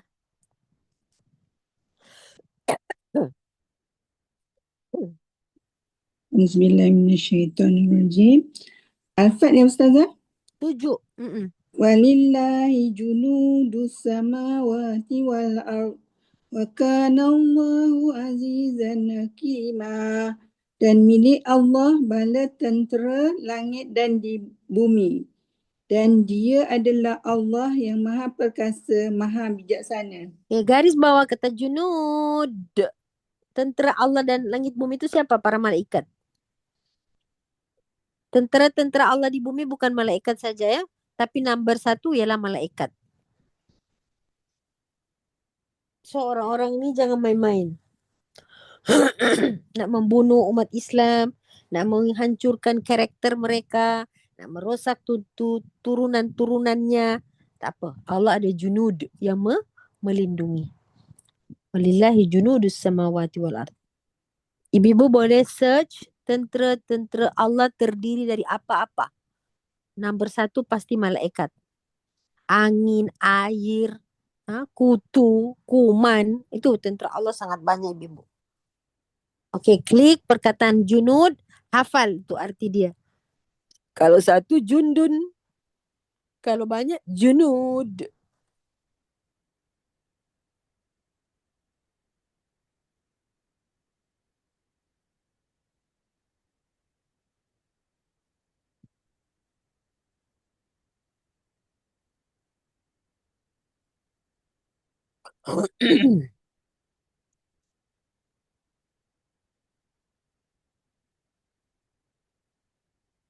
Surah Al-Fat ayat 4 juga masuk juga Kak Nurah. Walillahi junudus samawati wal ard.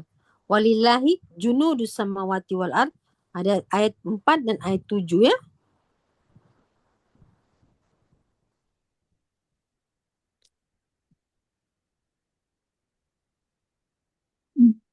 Ya Ustazah. Jadi Allah punya tentera yang paling kuat tu malaikat. Kemudian saya tak mau sebut yang paling lemah ya. Yang paling kecil memang kita sebut kecil tapi kita tidak mampu melawannya. Kita tak mampu melawan tentera tentera Allah walaupun serangga yang kecil. Ya, walaupun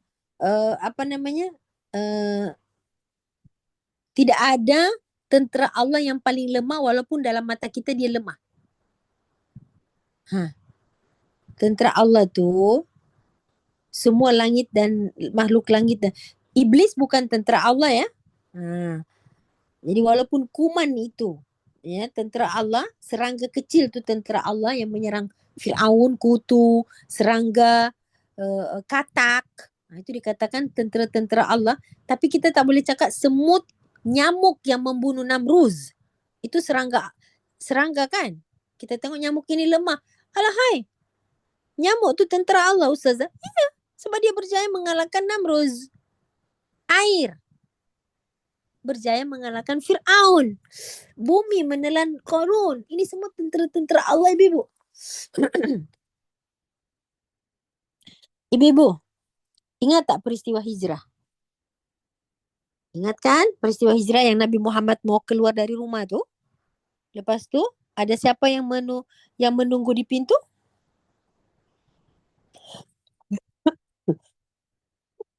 Siapa ibu-ibu yang menunggu di pintu rumah Nabi?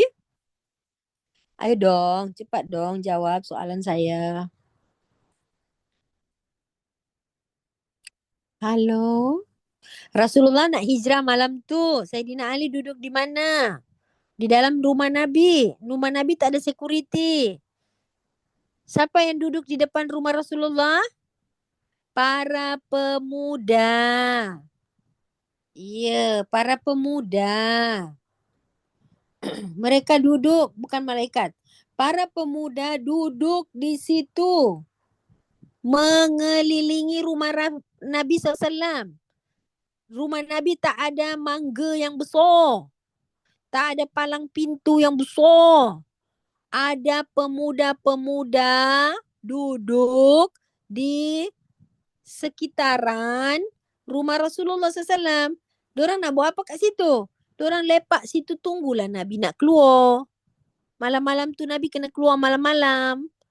Ya, mereka jaga di situ dari jam 5 sore lah.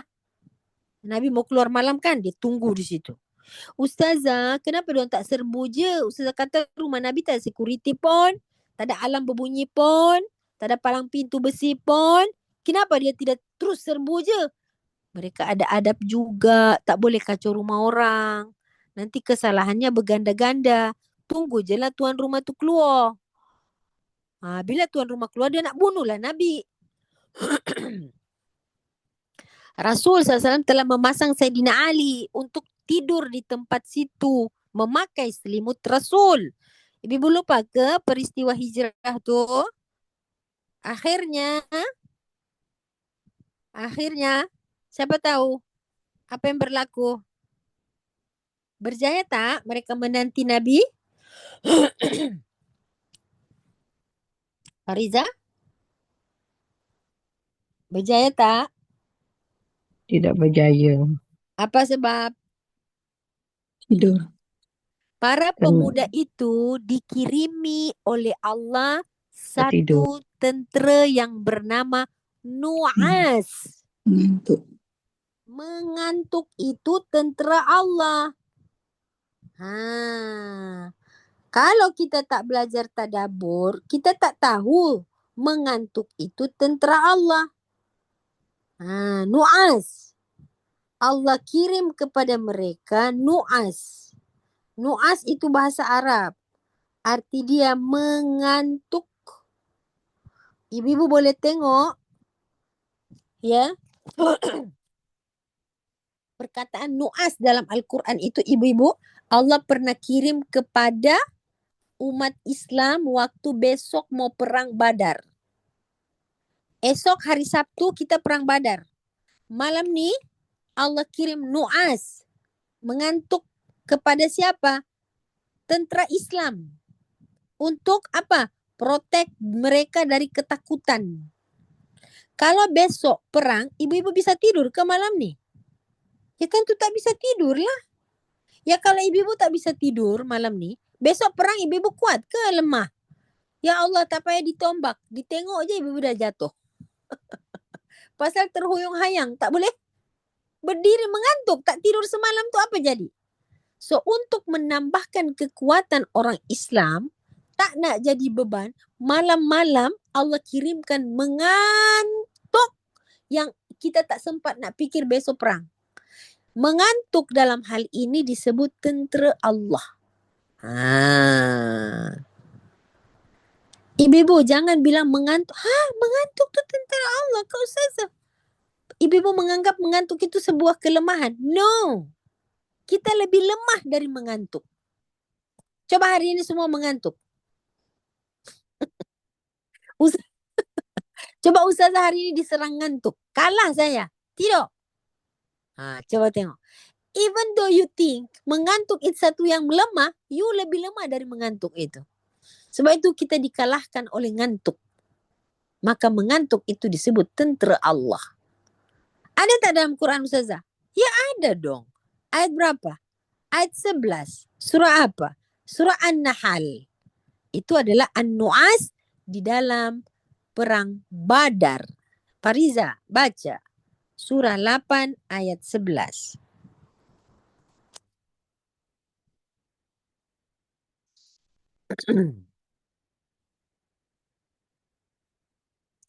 Karena dia dikirim oleh Allah, kita tak boleh bilang kecil. Kita tak boleh bilang lemah. Kita tak boleh anggap itu satu yang small matter. Bayangkan. 138 Fariza. Muka surah berapa? Muka surat 178 Ustazah. Okey, baca ayatnya Fariza. A'udzu billahi minasyaitonir rajim. إذ يغشيكم النعاس No, bukan nu'as. Okay.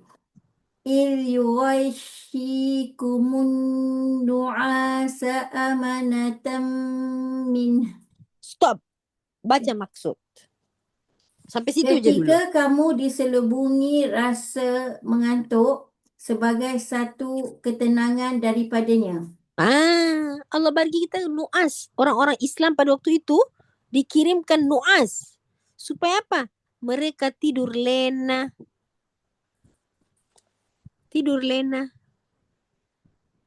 Penat berjalan. Dan perjalanan Badar malam tu Allah berikan mereka rasa ngantuk untuk menambahkan kekuatan berperang besok.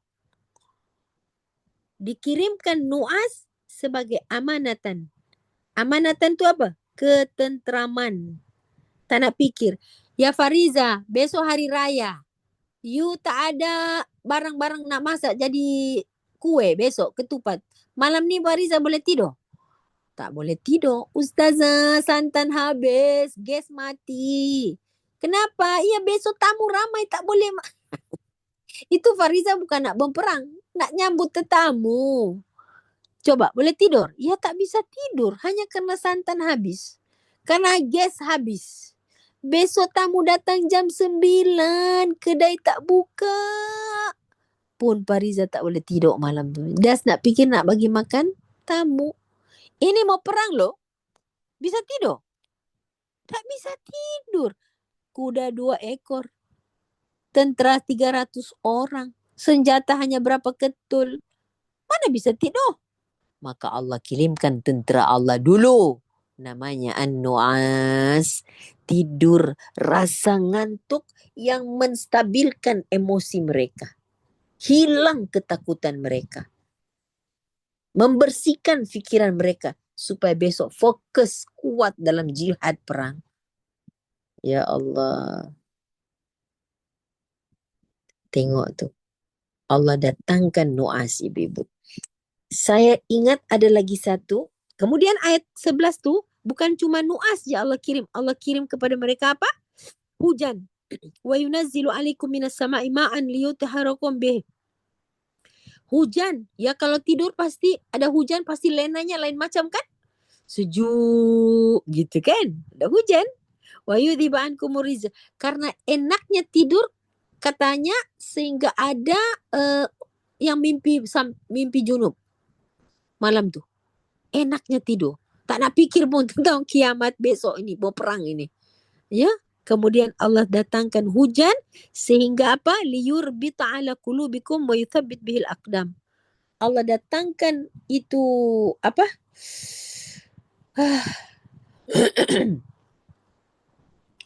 Apa itu?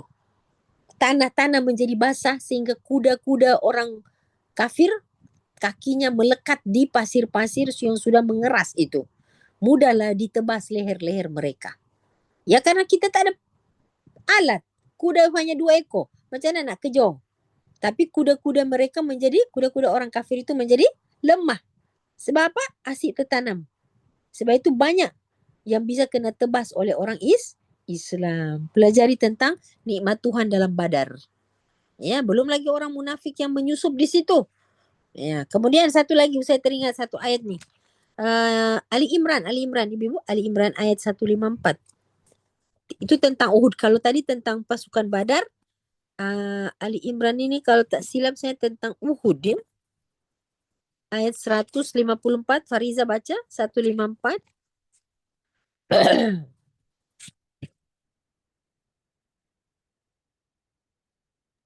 Muka surat 70. Muka surat 70 ayat 154. Baca semua Ustazah. Tak. Baca yang sedikit itu saja. Saya bilang stop. Okey. A'udzu billahi minasyaitonir rajim. ثم أنزل عليكم من بعد من Ghammi. بعد الغم أمنة نعاسا. Stop situ. Kemudian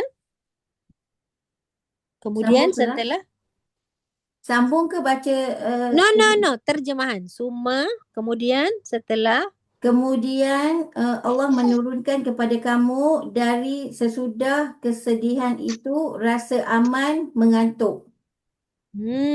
mengantuk tu nu'as tadi. Jadi Ya. selepas kesedihan, ya, kesedihan yang Nabi alami, kenapa sedih ya? Kenapa maksudnya Nabi tu karena apa? Mereka tidak menaati perintah Nabi, menyebabkan kekalahan. Jadi akhirnya Allah menurunkan kepada mereka amanatan berupa ngantuk yang meliputi segolongan daripada kamu. Maksudnya orang-orang Islam. Yang mereka tak nak fikir mereka kalah lagi dah. Alah macam mana sudah Allah kita kalah. So tak nak fikir benda tu. Jadi Allah nak stabilkan emosi mereka. Jadi nu'as, rasa mengantuk, ada yang Allah turunkan untuk menenangkan hati, kerisauan sebagai satu pertolongan gaib. Dikatakan bahawa mereka itu adalah tentera Allah mengantuk itu untuk menjadikan tentera Islam itu mendapatkan perlindungan atau pertolongan daripada Allah Subhanahu Wa Taala. Okey, sedikit Ustazah corner tentang tentera ya. Allah ibu-ibu, Fariza dah 11.30 lah. Astaghfirullahalazim. Ibu-ibu tak cakap pun ni Ustazah. Jam depan mata saya tak tengok. Asyik menjelaskan. Tak tahulah ibu-ibu dah. Subhanallahilazim. Minta maaf lah ibu-ibu ya. Jadi hari ini Ustazah habiskan satu lagi ayat iaitu wakul ja'al haq wa zahaqal batil inna batil kana zahuqa. Itu lebih kurang sama dengan ayat 6 Al-Anbiya ayat 18 tadi. Akhirnya kemungkaran-kemungkaran, kebatilan-kebatilan yang sedang diagung-agungkan dan disebar-sebarkan oleh orang munafik untuk membunuh secara langsung atau tidak langsung kepada orang-orang mukmin, akhirnya Allah sisipkan hikmah di situ sehingga ja'al haq, datanglah kebenaran, zahaqal batil, hilang segala kebatilan, kemungkaran, kesyirikan, kekufuran. Innal batila kana zahuqa, benar-benar kebatilan itu sesuatu yang Allah nak lenyapkan. Dan akhirnya saya terhutang, ini surah At-Taubah ayat 47-48. Fariza, tolong klik bagi tahu Ustazah. Ya. Okey. Lagi dua Ustazah, At-Taubah dengan surah Muhammad. Oh ya. Surah Muhammad ayat 25 dan 26. Okey. Jadi ciri-ciri Jadi orang sambung mukmin. Ustazah. Ya, akan sambung iaitu mereka bersubahat menciptakan sesuatu untuk membunuh orang mukmin. Sama ada membunuh itu secara fizikal atau yang non-fizikal. Membunuh secara fizikal, mati, berdarah, keluar, masuk daripada alam dunia, keluar ke alam barzah sana. Itu lebih aman daripada membunuh tapi tidak secara langsung. Iaitu membunuh kemampuan dan kemahuan, karakter, keberanian, dilemahkan kita. Itu lebih mencabar lagi. Tapi Allah menyisipkan hikmah-hikmah lah di balik rancangan-rancangan mereka. Sekian pengajian hari ini. Barakallahu li wa lakum fil Quranil Azim. Ibu-ibu dapat ilmu hari ini ya? Banyak sangat Ustazah. Banyak sangat Ustazah. Alhamdulillah. Alhamdulillah. Semoga ilmu Itu yang ini tak sedap tu Ustazah. ya Allah Ustazah, di depan handphone ni ada jam, mata tak pergi situ pula. Asyik asyik melihat-lihat sejarah-sejarah ini. Alhamdulillah ya Allah. Semoga ibu-ibu Allah letakkan kemanisan dalam diri kita terhadap Al-Quran, memahaminya, tidak puas membaca tapi ingin juga memahami. Semoga Allah panjangkan umur kita, menyambut Ramadan, makin cinta kita kepada Al-Quran, makin dekat kita kepada Allah, dan Allah akui kita sebagai hamba yang beriman, hamba yang taat, hamba yang ikhlas. Barakallahu wa lakum fil Quranil Azim. Hadanallahu wa iyyakum ajma'in wal 'asr innal insana lafi khusr illa alladziina amanu wa 'amilus shalihat wa tawassaw bil haqq wa tawassaw bis sabr. Subhanakallahumma wa bihamdika asyhadu an la ilaha illa anta nastaghfiruka wa natubu ilaik. Sallallahu alaihi wasallam Muhammad wa ala alihi wasallam. Alhamdulillah rabbil alamin. Assalamualaikum warahmatullahi wabarakatuh. Syukran, jumpa nanti Ibu. Jazakumullah khair. Waalaikumsalam. Waalaikumsalam Terima kasih, Ustazah.